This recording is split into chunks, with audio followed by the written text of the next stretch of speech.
उगते सोने की भूमि कहे जाने वाला जापान शुरू से ही हर चीज में अव्वल नंबर पर रहा है। चाहे डेवलपमेंट की बात हो, सर्विसेज की बात हो या इनोवेशन की बात हो, जापान ने हर चीज में बाजी मारी है। जापान में जाने वाला हर पर्यटक इस देश की टेक्नोलॉजी को देखकर दंग रह जाता है और यह लगता है कि जापान 22वीं सदी में हमसे कई ज्यादा भविष्य में रह रहा हो। तो चले आज जानते हैं द मिस्ट्रीज में जापान की उन लेटेस्ट टेक्नोलॉजीज के बारे में। Super toilet. आज के समय में जापान के टॉयलेट स्मार्ट और टेक्नोलॉजिकली बहुत ही एडवांस है। वहां आपको सामान्य से सामान्य टॉयलेट में टैंक के ऊपर सिंक और हीटेड सीट देखने को मिल जाएगी और सुपर हाईटेक टॉयलेट तो इससे भी कई ज्यादा आगे होते हैं। इसमें कई तरह के बटन्स, म्यूजिक सिस्टम और ऑटोमेटिक परफ्यूम स्प्रेड होते हैं। सीट्स को अप डाउन करने के लिए स्विचेस, पकड़ने के लिए हैंडल्स और पूरे टेक्नोलॉजी से लेस होते हैं। और ऐसे टॉयलेट ये लोग लगभग पिछले 30 सालों से यूज कर रहे हैं। Japanese bullet train. जापान के पास 350 किलोमीटर पर आवर की स्पीड से चलने वाली बुलेट ट्रेन है जो कंफर्ट, सेफ्टी और टाइम मैनेजमेंट के लिए पूरी दुनिया में जानी जाती है। उनके पास 6 टाइप के बुलेट ट्रेन है। दुनिया में सबसे पहले बुलेट ट्रेन जापान ने ही लॉन्च की थी, वो भी आज से 50 साल पहले। Black fries. पूरी दुनिया में कई लोगों ने शायद ब्लैक फ्राइज देखी भी नहीं होंगे और जापानीज ब्लैक फ्राइज खाते हैं। नहीं, ये जले हुए बिल्कुल नहीं है, लेकिन ये ब्लैक स्पाइसी पोटैटो से बने हुए हैं। जापानियों का कहना है कि ये खाने के लिए बहुत ही डिलीशियस और हेल्दी होते हैं।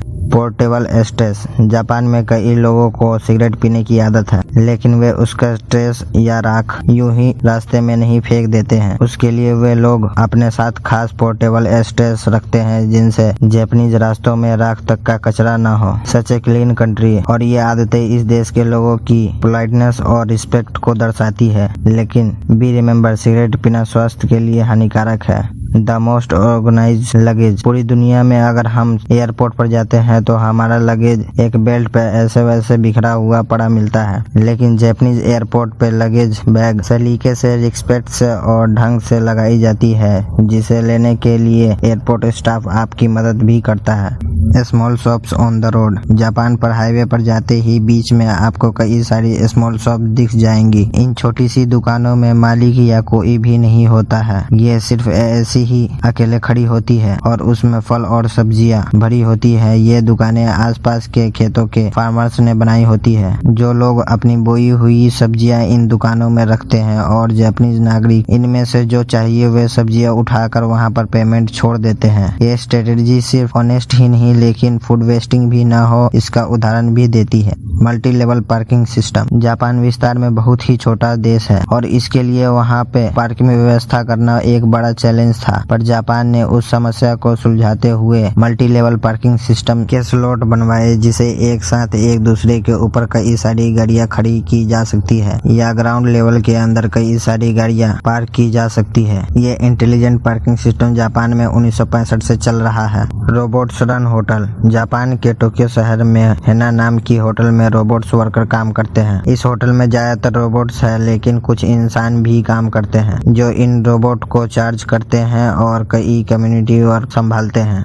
Capsules hotel. जापानियों के एडवांस होने का एक अनोखा उदाहरण है। ये कैप्सूल होटल लगभग 4 फीट चौड़ाई, 7 फीट लंबाई वाले ये डब्बे जैसे कमरे में बिल्कुल घर जैसे सुविधाएं मुहैया कराते हैं, जैसे टीवी, एसी, वाईफाई, चार्जिंग और छोटा सा फ्रिज। दरअसल ये छोटे छोटे कमरे उन टूरिस्टों के लिए बनाए हैं जो टूरिस्ट दूसरी जगह से आते हैं और महंगे होटल को अफोर्ड नहीं कर पाते हैं। इन कैप्सूल होटल में रहने के लिए लगभग 24 घंटे के $20 से $24 तक का किराया लिया जाता है। सिर्फ इतना ही नहीं दोस्तों, जापान भविष्य में लेकर आ रहा है दुनिया की पहली स्पेस एलिवेटर। जी हाँ, अब तक लोग अंतरिक्ष में स्पेस क्राफ्ट में जाते थे, लेकिन अब जापान बना रहा है एक ऐसी एलिवेटर जिसमें बैठकर आम इंसान अंतरिक्ष की ऊंचाई तक पहुंचेंगे। ये एलिवेटर या लिफ्ट एक कार्बन नैनो ट्यूब के मजबूत धागे से बनाई जाएगी और इसका काम जापानीज कंपनी ओवीएसी कोर ने संभाल लिया है। कहा जाता है कि दुनिया दुनिया की ये सबसे पहली स्पेस एलिवेटर 2035 तक तैयार हो जाएगी। यानी अगर सब कुछ ठीक रहा तो हम उस एलिवेटर को देख पाएंगे और हो सकता है कि जिंदा रहे तो हम स्पेस एलिवेटर से स्पेस की यात्रा भी कर पाए। अब ये एलिवेटर बनती है या नहीं बनती ये तो हमें भविष्य ही बताएगा। तो आज के लिए इतना ही। और जापान की यह टेक्नोलॉजी आपको कैसी लगी हमें कमेंट बॉक्स में जरूर बताएं। और वीडियो पसंद आई हो तो लाइक करें और नए हैं तो द मिस्ट्रियस को सब्सक्राइब करें। मिलते हैं नेक्स्ट वीडियो में।